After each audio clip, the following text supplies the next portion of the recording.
வணக்கம். நான் உங்கள் ஜோதிடர் ஆவிடை அண்ணா.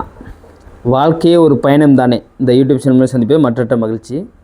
இப்போ பார்த்தீங்கன்னா, ஒரு நம்ம கஸ்டமர் ஒருத்தர் நமக்கு கேட்டிருந்தார். நம்ம கமெண்டில் தெரிவிச்சிருந்தார். மகர ராசிக்கு 10ல் சனி இருந்தால் என்ன செய்யும் அப்படின்னு கேட்டார். மகர ராசிக்கு உங்களுக்கு வயசு ஒரு 45 வயசு இல்லை 40 வயசுக்கு மேலே ஆயிடுச்சுன்னு வைங்கள. மகர ராசிக்கு 10ல் சனி இருந்தால் எங்கே உட்காந்துருப்பார் அப்படின்னா, துலாத்தில் உட்காந்துருப்பார். அப்போ 10ஆம் இடம். அப்போ ராசிக்கு 10ஆம் இடத்துல இருக்கார். அப்போ 10ஆம் இடத்துல அந்த சூரியன் இருக்கும்போது பார்த்தீங்கன்னா, உங்களுக்கு பார்த்தீங்கன்னா ஒரு பெரிய ஒரு பலனை கொடுக்க மாட்டார். 10ஆம் இடத்துல சூரியன் திக்பலம். பட் இருந்தாலும் அந்த திக்பலம் தான் இருக்குமே தாண்டி அந்த சூரியனுக்கு பலம் இருக்கா அப்படின்னு பார்த்தீங்கன்னா இருக்காது.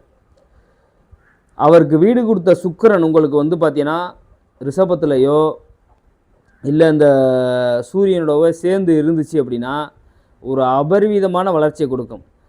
தனிச்ச சூரியனாக உங்கள் ஜாதகத்தில் 10ஆம் இடத்துல இருந்துச்சு அப்படின்னா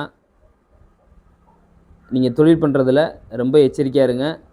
கண்டிப்பாக அது ஒரு நிஷ்பலத்தை கொடுத்து ஒரு பெரிய ஒரு தடுமாற்றத்தை கொடுக்க போகுதுன்னு அர்த்தம். இல்லை அதுக்கு நட்சத்திரம், அது எந்த நட்சத்திரத்தில் இருக்குதுன்னு பார்த்துக்கிறங்க. அந்த நட்சத்திரத்தை அதிபதி எங்கே இருக்காருன்னு பாருங்கள். இதெல்லாம் ஜோதிடம் சார்ந்த நிறைய விஷயங்கள் இருக்குது. இதை தெரிஞ்சுக்கிட்டு நீங்கள் என்ன தொழில் பண்ணலான்னு ஒரு தெளிவான ஒரு ஜோதிடத்தை பார்த்துக்கிட்டு நீங்கள் பார்த்தீங்க அப்படின்னா நல்லாயிருக்கும். நன்றி, வணக்கம்.